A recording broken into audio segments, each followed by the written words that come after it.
Una nating hugasan at lilinisan ang baso. Hugasan muna natin para mawala ang mga sebo. At sunodin natin ang mga silverware or kubyertos. Unahin muna natin ang mga mas malinis.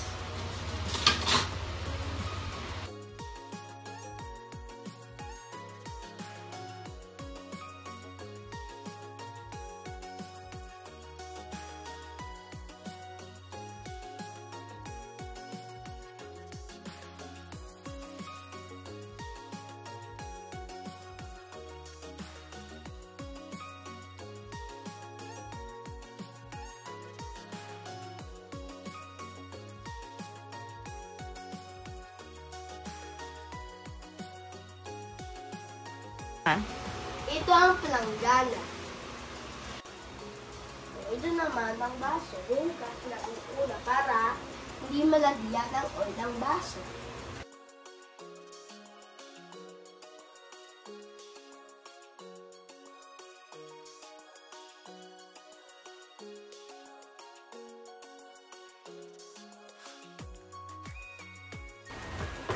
Lagi natin, reminder lang to guys, dapat inuuna natin ang mga malilinis na kubyertos or vacuum.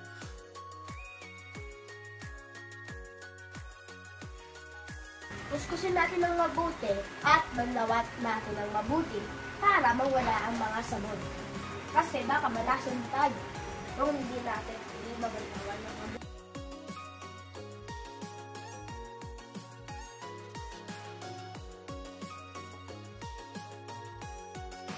Tapos una natin hugas ng baso. At kung linisin natin ito ng mabuti at malawan ng mabuti para hindi tayo malason.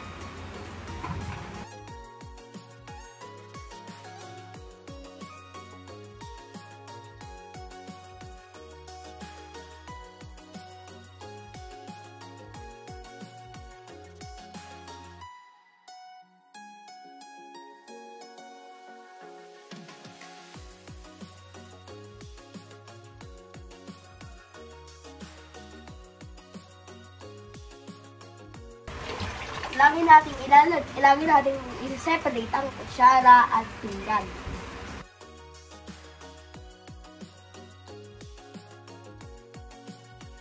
Iuhugas natin din ng mabuti ang mga plato.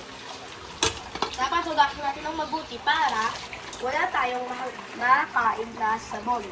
Kung hindi, baka malason tayo.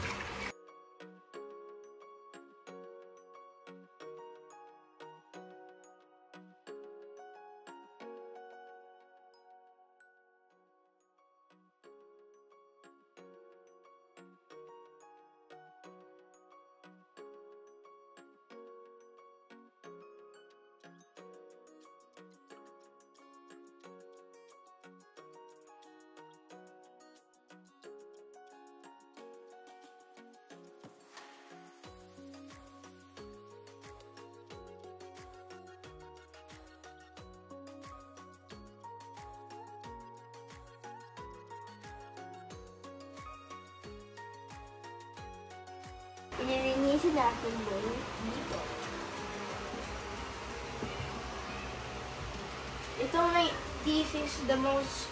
Ito yung pinakamasayang part para sa akin. Dapat kuskusin natin at isin mabuti ang pupunasin ko ang pinggan gamit ang bimpo dahil tuyo na.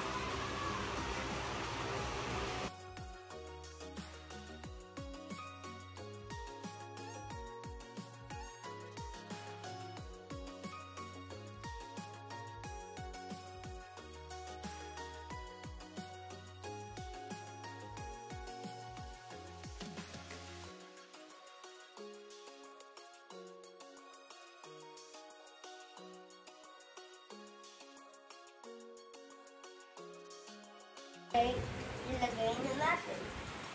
Dito ko ilalagay ang mga malilinis na malalaking. Yan. Ito naman, lagay natin dito ulit. Or pwede natin ilagay dito.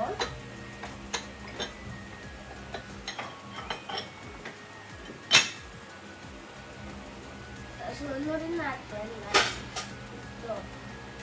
Dahil wala na siyang dumi, ilalagay natin.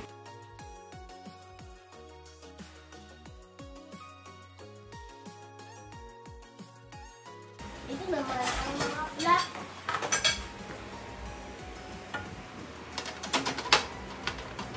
Ganyan. Kuha ulit tayo ng isang plato ng dahan-dahan at baka mabasag para mabilis. Mahalaga, alam natin ang tamang paraan maghugas ng pinggan.